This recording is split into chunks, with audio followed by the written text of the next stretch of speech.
Alors le problème de la Terre maintenant, que l'on va aborder, ben, c'est un problème qui va réellement se poser là à partir du XXe siècle, mais qui avait été bien entendu, tout le courant romantique allemand a beaucoup écrit sur cette Terre vivante. Et je crois qu'à l'heure actuelle, c'est l'hypothèse que nous présentons dans ce travail.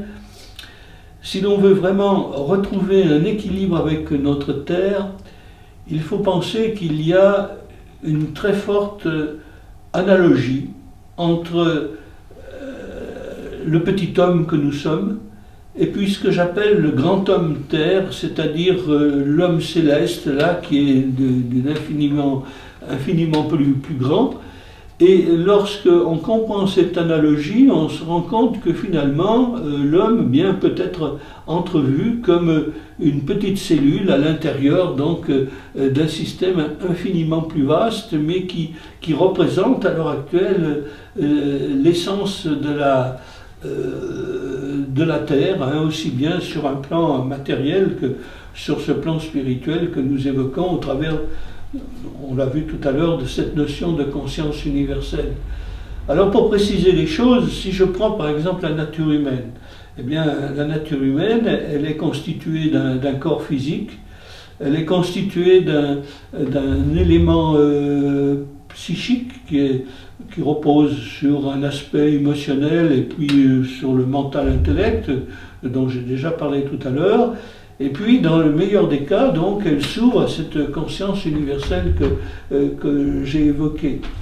Eh bien, finalement, on s'aperçoit que ces phases-là peuvent être retrouvées dans le grand homme Terre dont je parlais tout à l'heure.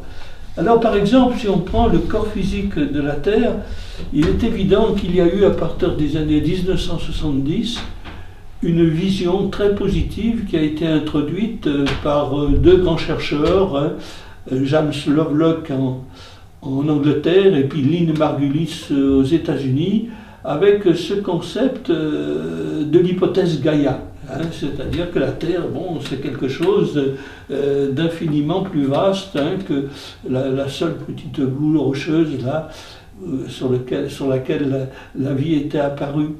Et ils vont démontrer que précisément entre l'homme et puis la Terre elle-même, on retrouve des analogies là qui sont très intéressantes. Par exemple, dans les deux cas, il y a une régulation de la température qui est incroyablement sophistiquée. Si on prend le cas de l'homme, la régulation de la température, c'est un phénomène excessivement complexe, hein, qui relève de données énergétiques dans les cellules, notamment dans les mitochondries, qui relève de toutes les régulations hormonales qui vont influencer sur cet équilibre de température, et qui relève aussi de toute une série de rapports donc avec l'environnement. Eh bien, ils ont montré, eux, que pour la planète, c'était la même chose. La régulation de la température est quelque chose de tout à fait remarquable. Pourquoi? C'est parce que si l'on admet que la vie est apparue il y a 4 milliards d'années, à peu près, sur la planète, dans les premières cellules, eh bien, on sait que l'intensité du Soleil a augmenté régulièrement. Et que finalement, cette augmentation de la chaleur solaire aurait dû détruire la vie. Or, ce n'est pas ce qui s'est passé.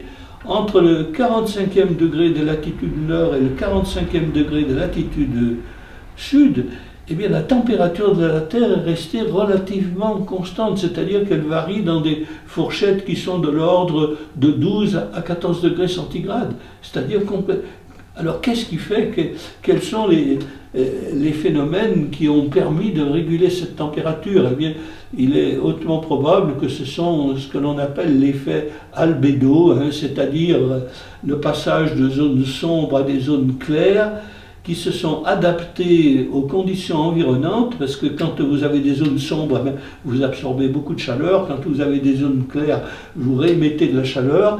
Eh bien, la Terre a maintenu un équilibre entre ces zones claires et ces zones sombres, et finalement a donc entraîné cette régulation de température.